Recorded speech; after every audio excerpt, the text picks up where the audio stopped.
కర్నూలు జిల్లా ఆలూరు నియోజకవర్గంలో నేమకల్లు గ్రామంలో ఈ నియోజకవర్గ శాసనసభ్యుడు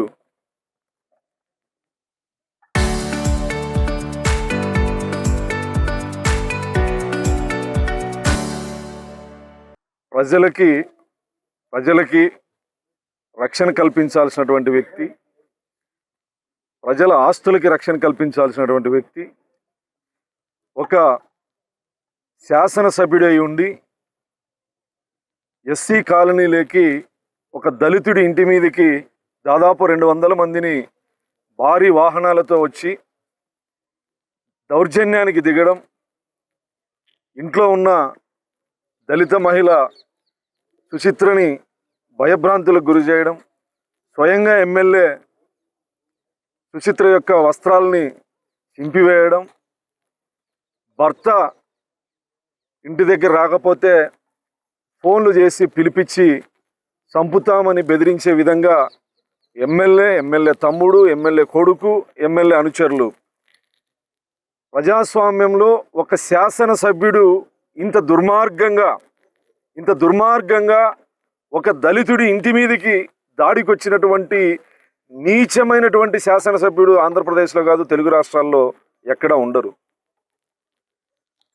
మహిళ ఇంట్లో ఎవరూ లేని సమయంలో అత్యధిక ఎమ్మెల్యే అనుచరులు ఎమ్మెల్యేతో సహా ఇంట్లోకి పోయి బెదిరించడం అనేది, మహిళని భయభ్రాంతులకు గురి చేయడమే కాకుండా అంతమంది అతని అనుచరుల ముందు ఆ అమ్మాయిని నైటీ చింపడం అనేది ఇది వైఎస్ఆర్ కాంగ్రెస్ పార్టీ నీచ సంస్కృతికి నిదర్శనం, ఎమ్మెల్యే యొక్క దుర్మార్గానికి నిదర్శనం. మహిళకి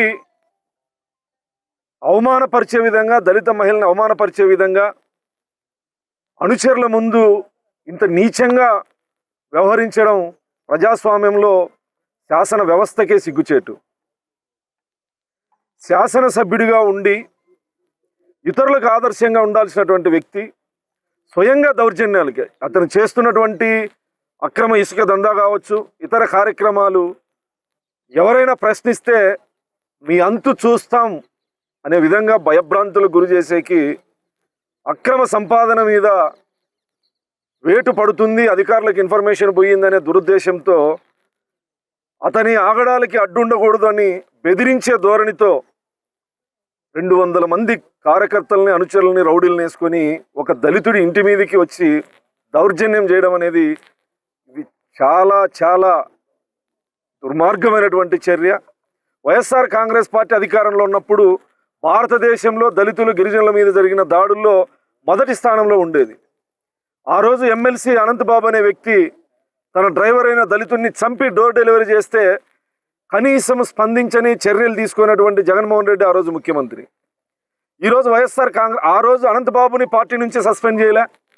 ఈరోజు ఈ గ్రామం మొత్తం చూస్తూ ఉండగా, మీడియా మొత్తం ప్రపంచవ్యాప్తంగా చూస్తూ ఉండగా, ఒక దళితుడి ఇంటి మీదకి దాడికొచ్చి ఒక దళిత మహిళని అవమానకర పద్ధతుల్లో అవమానించినటువంటి ఈ ఎమ్మెల్యేని కూడా పార్టీ నుంచి సస్పెండ్ చేస్తానని అనుకోవడం మా అవివేకం. అయినా సరే ఒక దళిత శాసనసభ్యుడిగా నేను వైఎస్ఆర్ కాంగ్రెస్ పార్టీని డిమాండ్ చేస్తా ఉన్నా, తక్షణం ఈ శాసనసభ్యుడిని వైఎస్ఆర్ కాంగ్రెస్ పార్టీ సభ్యత్వం నుంచి తొలగించాలి, సస్పెండ్ చేయాలని చెప్పేసి సందర్భంగా డిమాండ్ చేస్తాం. రాష్ట్రంలో అభివృద్ధి జరుగుతున్నటువంటి ప్రతి సందర్భంలోనూ, అదేవిధంగా ఈ నియోజకవర్గానికి గౌరవ ముఖ్యమంత్రి చంద్రబాబు నాయుడు గారు వచ్చినప్పుడు ఇన్ఛార్జ్ గారి ఆధ్వర్యంలో వేల మంది, దాదాపు 25,000 30,000 మంది ముఖ్యమంత్రి గారి సభకు హాజరు కావడం, ఉనికిని కాపాడుకోవడానికి, వార్తల్లో ఉండడానికి ఇంత నీచానికి దిగజారడం అనేది ఇది చాలా అనైతికమైనటువంటి చర్య. ఇలాంటి దాడులు వైఎస్ఆర్ కాంగ్రెస్ పార్టీ ఎప్పుడు చేసినా జగన్మోహన్ రెడ్డి అనే వ్యక్తి కనీసం ఖండించేటువంటి దాఖలాలు. ఖండించకపోగా ఇంట్లో జరిగినటువంటి అవమానాన్ని తన భర్తకు తెలియజెప్పితే, చింపిన వస్త్రం సిగ్గు లేకుండా అతను చింపినప్పుడు నువ్వెందుకు దాచుకున్నావనే టవల్ని లాగితే దాన్ని భర్తే వస్త్రాలు చింపాడని చెప్పేసి సాక్షిలో డైవర్షన్ చేసేటువంటి కుట్రలు ఏవైతే చేస్తూ ఉన్నారో ప్రజలందరికీ తెలుసు. మీ దుర్మార్గమైనటువంటి చర్యలు ప్రజల్లో ఏ శాసనసభ్యుడైనా, ఏ రాజకీయ పార్టీ అయినా ప్రజల్లో మంచి పనులు చేసి పార్టీ గెలుపుకు కానీ వ్యక్తి గెలుపుకు కానీ ఉపయోగపడాలి కానీ కేవలం ఉనికిని కోల్పోయేటువంటి పరిస్థితుల్లో ఈ నియోజకవర్గంలో దాడులతో అనుకోవడం ఇది మంచి పద్ధతి కాదు. ఇది ప్రజాస్వామ్యం. ప్రజాస్వామ్యంలో ఇటువంటి చర్యల్ని ఎవరు ప్రజలు అంగీకరించరు. యాదవ్ కులానికి సంబంధించిన వాళ్ళని, వాల్మీకి కులానికి సంబంధించిన వాళ్ళని, మాదిగ కులానికి సంబంధించిన వాళ్ళని అందరినీ మీకు ఎవరు ఎదురొస్తే వాళ్ళని అంతం చేసుకుంటూ పోవాలంటే ఇది ప్రజాస్వామ్యం. చంద్రబాబు నాయుడు గారి రాష్ట్ర ముఖ్యమంత్రి అనే విషయాన్ని గుర్తుపెట్టుకోవాలి. జగన్మోహన్ రెడ్డి కాదు. ఇలాంటి చర్యలు చేసుకుంటూ పోతే ఉపేక్షించేది ఇక్కడ ఉన్నది చంద్రబాబు నాయుడు గారు. ఈరోజు భారతదేశంలో దళితుల మీద దాడులు విషయంలో జగన్మోహన్ రెడ్డి గారు ముఖ్యమంత్రిగా ఉన్నప్పుడు రాష్ట్రంలో 1-2 స్థానంలో ఉండేది. ఈరోజు చివరి స్థానంలో ఉన్నాయంటే దళితుల కోసం ఉన్నటువంటి చట్టాలని సక్రమంగా అమలు చేసే చోట చంద్రబాబు నాయుడు గారు ముందుంటారనే విషయాన్ని తెలియజేస్తూ, ఎస్సీ ఎస్టీ అట్రాసిటీ యాక్టు దళితుల రక్షణ కోసం ఉన్నటువంటి చట్టం. ఈ చట్టాన్ని జగన్మోహన్ రెడ్డి ప్రభుత్వంలో ఉండగా అమరావతి రైతులు, దళిత రైతుల్ని ఎస్సీ ఎస్టీ అట్రాసిటీ కేసులో బేడీలేసి కోర్టుకు హాజరుపరిచినటువంటి నీచ సంస్కృతి కలిగినటువంటి వ్యక్తి జగన్మోహన్ రెడ్డి. పులివెందుల్లో ఒక దళిత మహిళని అతి కిరాతకంగా అత్యాచారం చేసి హత్య చేస్తే బాధిత దళిత మహిళ కుటుంబం దగ్గరికి వెళ్ళినటువంటి నేను దళిత సామాజిక వర్గం, మాదిగ సామాజిక వర్గానికి చెందినటువంటి వ్యక్తిని, ఆ రోజు తెలుగుదేశం పార్టీ ఎస్సీసీఎల్ స్టేట్ ప్రెసిడెంట్ని, అదేవిధంగా తెలుగు మహిళా అధ్యక్షురాలుగా అనిత గారు, మేమిద్దరం ఒకే సామాజిక వర్గానికి చెందిన వాళ్ళం. మేము పులివెందులకు పోయి డిఎస్పీ గారిని కలిసి ఆ కుటుంబానికి న్యాయం చేయండి అని అడిగి వస్తే తెల్లారేసరికి మా మీద ఒక దళిత మాజీ శాసనసభ్యురాలు, అప్పటికే అనిత గారు తెలుగు మహిళా అధ్యక్షురాలు, ఎస్సీ సెల్ స్టేట్ ప్రెసిడెంట్ అని నా పదవిలోనే ఉంది, నేను ఎస్సీ అని, మా మీద ఎస్సీ ఎస్టీ అట్రాసిటీ కేసు పెట్టినటువంటి దుర్మార్గుడు జగన్మోహన్ రెడ్డి. దళితుల రక్షణ కోసం ఉన్నటువంటి చట్టాలని నీరుగార్చినటువంటి వ్యక్తి. ఈరోజు ఒక శాసనసభ్యుడు నిజంగా జగన్మోహన్ రెడ్డి అనే వ్యక్తికి దళితుల మీద కానీ బీసీల మీద కానీ ఏమాత్రం చిత్తశుద్ధి ఉంటే, బీసీల మీద యాదవుల మీద దాడి చేసిన శాసనసభ్యుడు సాక్షాత్ ఒక దళితుడి ఇంటికి ఎమ్మెల్యే రౌడీ మూకలతో వచ్చి దుర్మార్గంగా ఇంత నీచంగా వ్యవహరిస్తే పార్టీ నుంచి సస్పెండ్ చేయకుండా ఉపేక్షిస్తాను అంటే ఈ రాష్ట్రంలో ఉన్నటువంటి దళితుల మీద కానీ, యాదవ సోదరుల మీద కానీ, వాల్మీకి సోదరుల మీద కానీ, మాదిగ సోదరులు దళితుల మీద నీకు ఎంత మాత్రం చిత్తశుద్ధి ఉందనేది దీనికి నిదర్శనం. ఖచ్చితంగా తెలుగుదేశం పార్టీ గౌరవ ముఖ్యమంత్రి చంద్రబాబు నాయుడు గారి నాయకత్వంలో ఈ కుటుంబానికి, దళిత కుటుంబానికి అండగా ఉంటాం.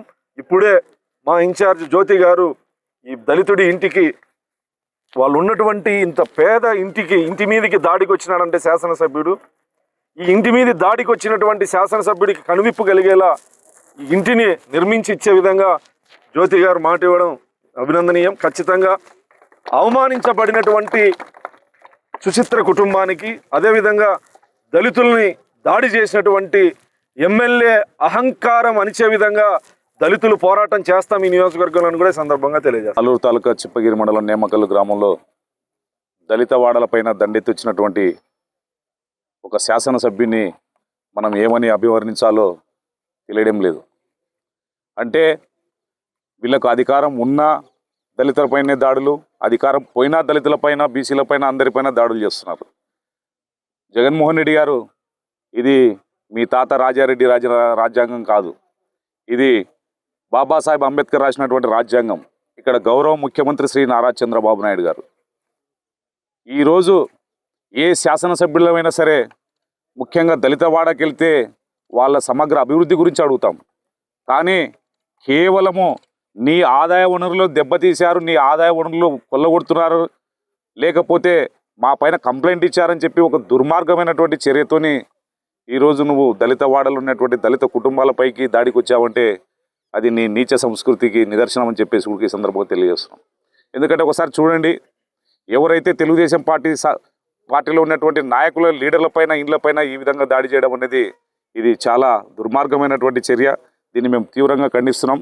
రాబోయే రోజులలో కూడా ఈ నియోజకవర్గంలో దళితులపైన ఎటువంటి దాడులు జరిగినా, ఏమి జరిగినా దళిత జాతి అంతా కూడా సన్నద్ధం అవుతుందని చెప్పేసి ఈ సందర్భంగా తెలియజేస్తున్నాం. ఎందుకంటే వీళ్లకు గతంలో 2019 నుంచి 24 వరకు అధికారంలో ఉన్నప్పుడు ఒక డాక్టర్ సుధాకర్ను ఆ విధంగానే చేశారు. అలాగే అనంతబాబు ఎమ్మెల్సీగా ఉన్నటువంటి అనంతబాబు డ్రైవర్ను ఆ విధంగానే చేశారు.